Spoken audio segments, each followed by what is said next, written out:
Hey guys, Wade Willis here for my initial reaction and review for Demon Slayer the movie Mugen Train. I'm going to do a spoiler review that'll be out later today, but I wanted to focus on kind of a non-spoiler review for those of you that haven't watched the movie yet. To me, there was so much hype behind this movie. I believe it's like the highest grossing movie in Japan, which really surprised me. Like, I like Demon Slayer. I'm not the biggest fan of the TV show, and I haven't read the manga, so don't crucify me for that. But the anime is really good. I thought this movie was absolutely fantastic. The hype was well deserved.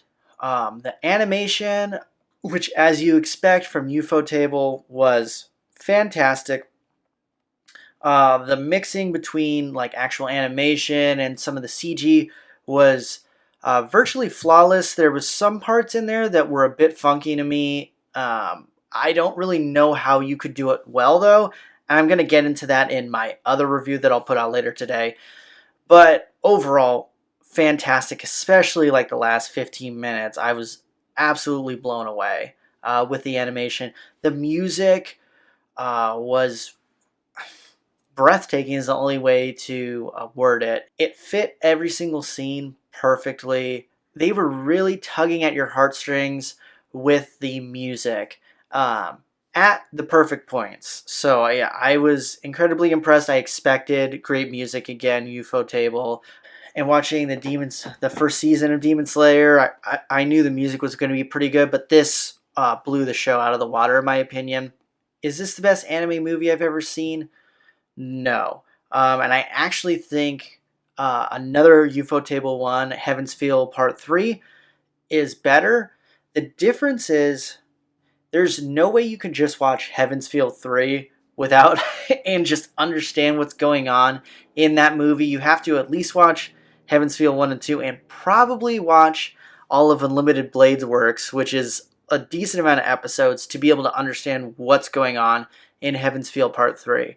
So there's a lot required to be able to like grasp what's going on for that, even though I think the movie is better. But for this, I wouldn't suggest just going in and watching this movie alone, but you probably could and be able to pick up like easily like what's going on in the story and stuff.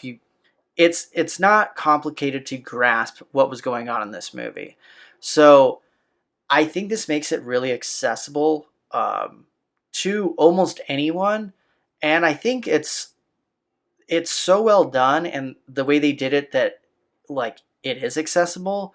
I think they can bring in some more fans. I wouldn't tell anyone to watch this without watching the TV show. I think you should watch season one and then go into the movie, but you could watch this and kind of figure things out and then maybe backtrack. But that's not the way to do it, but you could and enjoy it, in my opinion. If you disagree, let me know, but like again, I'm not saying that's the way to do it, but it is possible to do and come out with a positive experience. Something that I thought was going to be missing from the movie that they weaved in perfectly was a lot of the humor that we like know and love from Demon Slayer, and I felt like they picked their spots even better in the movie than they sometimes do in the show. I thought the humor was perfect. The timing, sometimes you needed a break because some of the stuff was so heavy, and they would have something hilarious happen, and it would like kind of like give you a little bit of a break before going balls to the wall back into the drama and the sadness of the movie. So I thought they did that really well, and like I love how they do it in the show. I actually thought they picked their spots even better in this movie than sometimes they do in the TV show. And the thing that actually surprised me the most was how well the story was done in this movie. I had, in my opinion, that was like, I had kind of low expectations. I'm like, how the hell are they going to do a 2 hour movie on a train? I'm like, how long is the train? Like, I just couldn't really grasp how they would be able to do this in a 2 hour movie and well. And yeah, that surpassed my expectations. Again, it wasn't like the greatest written story in an animated movie ever. It was really good though.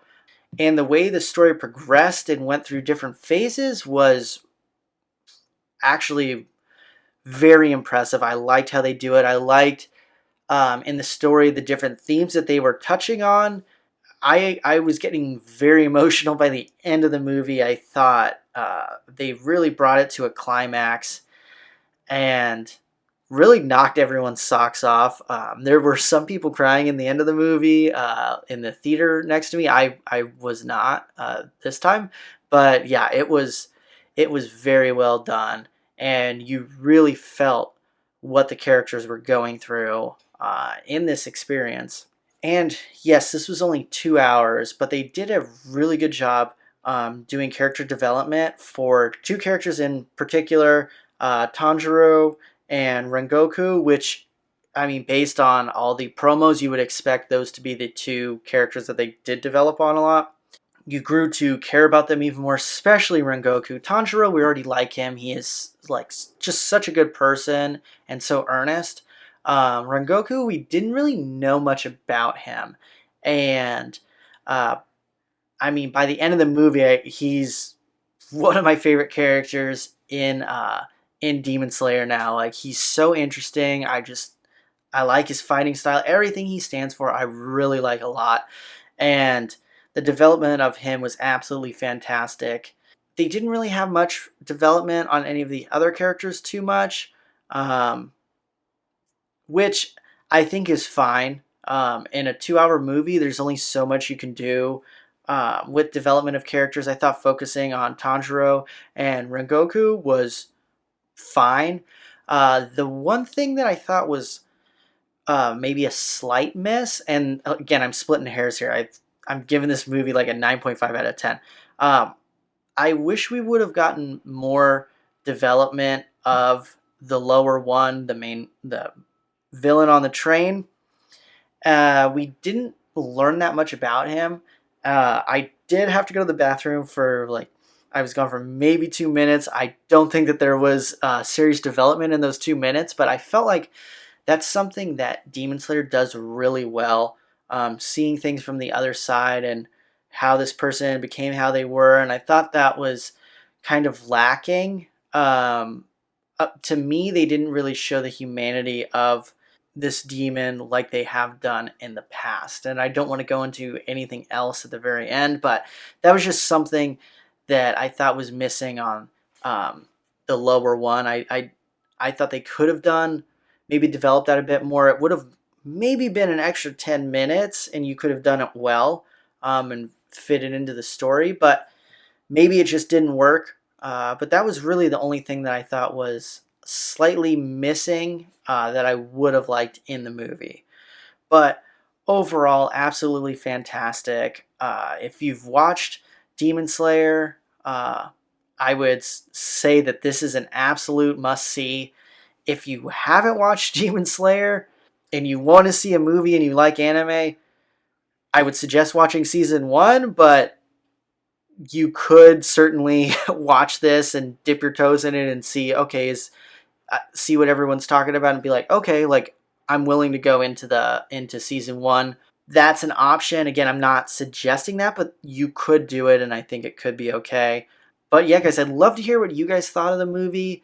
Let me know in the comments below, and don't forget to like the video and subscribe to my channel for tons of other anime reaction videos, review videos, and I do visual novel playthroughs as well.